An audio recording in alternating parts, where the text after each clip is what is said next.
ലക്ഷ്മി എന്താ ലക്ഷ്മി സംഭവിച്ചത്? എനിക്കൊന്നും പറയാനില്ല. അയ്യോ അങ്ങനെ പറയരുത് പ്ലീസ്. സേത പറയുന്നു സേത പൂർണ്ണമായിട്ട് രാജിവെച്ചു. ഞാനും രാജിവെച്ചു. അംഗത്വം ഉപേക്ഷിച്ചു. ഇനി ഈ വീടാകെ ഒന്ന് അടിച്ചു വൃത്തിയാക്കി ചാണകവെള്ളം തളിക്കണം. ഒരു നിലവിളക്കും കത്തിച്ചു വെക്കാം. ആദ്യം ഒരു ഐശ്വര്യം വരട്ടെ. കാരണം ഒരു സൈഡ് മാത്രം പറയുന്നതാണ് ശരി എന്ന് പറയുന്ന ആൾക്കാർ കൂടെ നമ്മൾ എങ്ങനെ പോകും? എന്തുകൊണ്ടായിരിക്കും ലക്ഷ്മി ഇങ്ങനെ സംഭവിച്ചിരിക്കുന്നത്? അതായത് മാധ്യമങ്ങൾക്കും ചെറുതല്ലാത്ത പങ്കുണ്ട്. കാരണം ഇന്നലെ ഞാൻ എഴുതിയ 93 യൂട്യൂബ് വീഡിയോകൾക്കെതിരെയും മലയാള സിനിമയിൽ മുൻപ് പ്രവർത്തിച്ചിരുന്നു എന്ന് അവകാശപ്പെടുന്ന 2 യൂട്യൂബേഴ്സ്, മലയാള സിനിമയിൽ ഒരു കാലത്ത് സംവിധായകർ എന്നൊക്കെ അവകാശപ്പെടുന്ന 2 യൂട്യൂബേഴ്സിനെതിരെയും ഞാൻ ഇൻഫോ പാർക്ക് സ്റ്റേഷനിൽ കംപ്ലൈന്റ് ചെയ്യുന്നതിനെ പറ്റിയിട്ട് ഞാനൊരു ഫേസ്ബുക്ക് പോസ്റ്റ് എഴുതി. ഫുൾ പോസ്റ്റ് എന്താണ് എന്ന് പോലും മനസ്സിലാക്കാണ്ട് നിങ്ങളടക്കമുള്ള മെയിൻ മീഡിയാസ് ഏത് രീതിയിലാണ് വളച്ചൊടിച്ച് ഇതിനെ കൊണ്ടുവന്നിട്ടുള്ളത്? എനിക്കിപ്പോ അവരെ കാണണം, എനിക്ക് അവരോട് പ്രതികാരം ചെയ്യണം. ഞാൻ ആ സ്ത്രീയെ കുറിച്ച് ഒരു വക സംസാരിക്കില്ല. യാതൊരു നാക്കിന് ലൈസൻസ് ഇല്ലാത്ത, ജീവിതത്തിൽ സത്യസന്ധത എന്ന വാക്കിന്റെ അർത്ഥം അറിയാത്ത ആ ബോർ സ്ത്രീയെ കുറിച്ച് സംസാരിക്കില്ല. രാജിവെച്ച് പോയല്ലോ, പിന്നെന്തേ ഓട്ടന്നേ. അങ്ങനെയൊക്കെയുള്ള കുറച്ച് പോയി ഒരു ശുദ്ധികലശം നടന്നാൽ തന്നെ അമ്മ ചിലപ്പോൾ നന്നാവും. ഇവനൊന്നും ജീവിച്ചിരുന്നിട്ട് ഇനി യാതൊരു കാര്യമില്ല.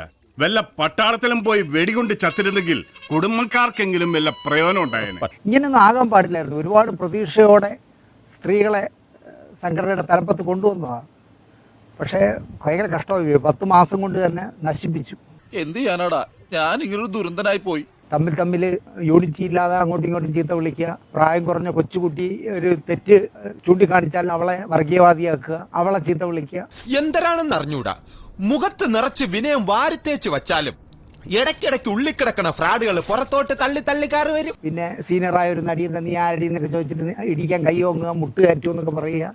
പിന്നെ അവളുടെ അമ്മയ്ക്ക് ചേർത്ത് ചീത്ത വിളിക്കുക. ഇതൊന്നും ഒരു സംഘടനയുടെ തലപ്പത്തിരിക്കുന്നവർ ചെയ്യേണ്ടതല്ല. എവനെ ഒന്നും പറഞ്ഞിട്ട് കാര്യമില്ല. തറവാട്ട് മഹിമ എന്ന് പറഞ്ഞ സാധനമുണ്ട്. അതൊന്നും ഇവന്റെ പടിവാളന്റെ 5 അയലോത്ര പോയിട്ട് വെറും തറയണമെന്നേ, വെറും തറ വർത്താനങ്ങളിലും. അത് നിങ്ങൾ ആലോചിച്ചു, ഒരു പ്രൊഡ്യൂസറെ പറ്റിച്ച് 20 ലക്ഷം രൂപ പറ്റിച്ച് കോടതിയിൽ ശിക്ഷിക്കാറായി, കേസിന്റെ വാദത്തിൽ ശിക്ഷിക്കാറായി വരുന്നവള് പോലും ദയവ് ചെയ്തെന്നെ നാറ്റിക്കരുത് അമ്മയുടെ തലപ്പത്തിരുന്നുകൊണ്ട് കാണുന്ന ആരെയും ഇൻക്ലൂഡിങ് മീ എന്ന് പറയാം, കാരണം എന്നെ അടക്കം അമ്മയുടെ അഡ്രസ്സും പറഞ്ഞ് ചീത്ത വിളിക്കുകയും. അതൊക്കെ രാജിവെച്ച് പോയാൽ ആ സംഘടന നന്നാവുന്നേ. തങ്കക്കുറവേ, നമ്മൾ ഈ നാണം കെടുത്തല്ലോ. തനക്ക് നാണം ഉണ്ടായിട്ട് വേണ്ടടോ നാണം കെടാൻ. നാണം കെട്ടവനെ MG സോമനെ പോലെ, ഇന്നസെന്റിനെ പോലെ, മധുസാറിനെ പോലെ, ബാലചന്ദ്രമേനനെ പോലെ, സുകുമാരനെ പോലെ എത്രയോ നല്ല മഹത് വ്യക്തികൾ ഇരുന്ന പോസ്റ്റ്, അതിൽ നിന്ന് പോണതാണ് നല്ലത്. ഇതൊക്കെ ഈ ഐറ്റംസുകൾ പോകുന്നതാണ് നല്ലത്.